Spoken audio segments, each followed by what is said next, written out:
Dans cette partie, nous allons voir comment nous pouvons combiner l'outil Power Query avec les types de données liées pour pouvoir tourner des informations boursières.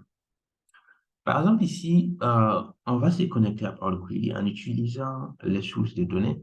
Donc, on a vu précédemment qu'on pouvait utiliser des sources de données différentes pour pouvoir se connecter à Power Query. Par exemple, à partir d'un fichier, de base de données en ligne et d'autres sources. Et à partir des autres sources également, on peut importer des informations à partir du web. Donc, c'est ce que nous allons voir ici. Donc, je clique web. Et ici, je vais mettre un lien. Donc, ce lien, en fait, va me permettre d'accéder à des informations boursières sur le site Yahoo Finance. Donc, je clique sur OK.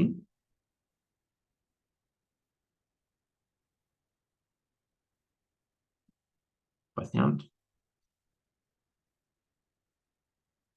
Là, en fait, je me suis connecté à ce lien, donc qui me permet d'extraire en fait, des informations boursières sur la plateforme Yahoo Finance. Donc, je clique sur transformer et je vais un peu nettoyer mes données parce que je ne veux pas retourner toutes ces informations. Ce qui m'intéresse, ce sont les deux premières colonnes. C'est la colonne symbole et puis la colonne nom. Donc, je sélectionne ces deux colonnes en utilisant le Shift et je peux faire un clic droit et puis supprimer les autres colonnes. Supprimer les autres colonnes. Et la colonne symbole, je vais la nettoyer un peu. Je vais enlever au fait ce chapeau qui est avant les symboles. Donc, pour faire ça, on peut aller dans Transformer, Extraire, Extraire texte après le délimiteur. Et le délimiteur, je vais me le mettre l'accent et je fais OK. Donc, l'accent va disparaître. Je vais également filtrer pour enlever les lignes vides. Et ensuite, si je reviens dans les étapes appliquées, si je clique sur l'icône qui apparaît juste à côté de l'étape appliquée, je peux modifier l'étape en question. Donc, j'avais mis différentes vides et ensuite, je vais mettre ne contient pas de points. C'est OK. Ensuite, je vais également nettoyer la colonne non. Je veux pas les données boursières avec le slash. Donc, du coup, je vais les supprimer également. Je peux aller je vais juste cliquer sur la flèche pour filtrer et je vais filtrer pour enlever. Je ne veux pas les textes qui contient des slash, donc je mets slash et ne contient pas aussi point. Et je valide. OK.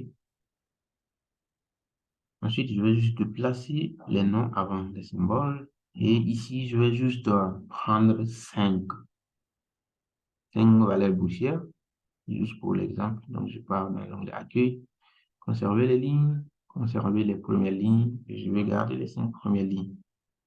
OK. Et maintenant, je peux changer ça dans Excel. Donc, je peux changer les noms. Je peux double-cliquer ici pour mettre, par exemple, une donnée boursière.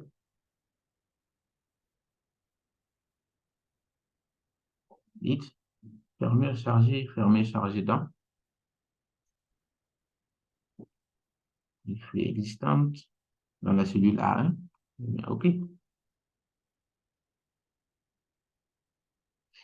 Et là, en fait, j'ai mes données boursières et je vais transformer ces symboles en données boursières en utilisant les types de données liées. Donc, je peux encore repartir dans l'onglet données. Dans le type de données liées, je vais cliquer sur convertir en données boursières. Et nous avons vu que la conversion s'est faite pour les 4 valeurs boursières. Seulement le premier ne s'est pas converti de façon automatique. Donc là, on peut changer. Au lieu de GSPC, on peut changer ça à SPI 500. Et je peux chercher. Et je vais sélectionner la première qui apparaît ici. Sélectionner. Là, en fait, c'est la conversion qui s'est faite. Et à partir de cette connexion, je peux soutirer des informations pour ces données boursières. Si je clique sur le symbole qui apparaît ici, vous voyez que je peux prendre des informations pour la valeur basse depuis 52 semaines, valeur de clôture précédente, code, le haut, le bas, le nom de l'index en question, nous avons la lésion, le prix. Par exemple, je peux mettre par exemple le prix. Donc, on voit le prix pour chaque valeur boursière. Je reviens ici, je vais ajouter d'autres informations très simples. Par exemple, la valeur la plus haute, je vais mettre également.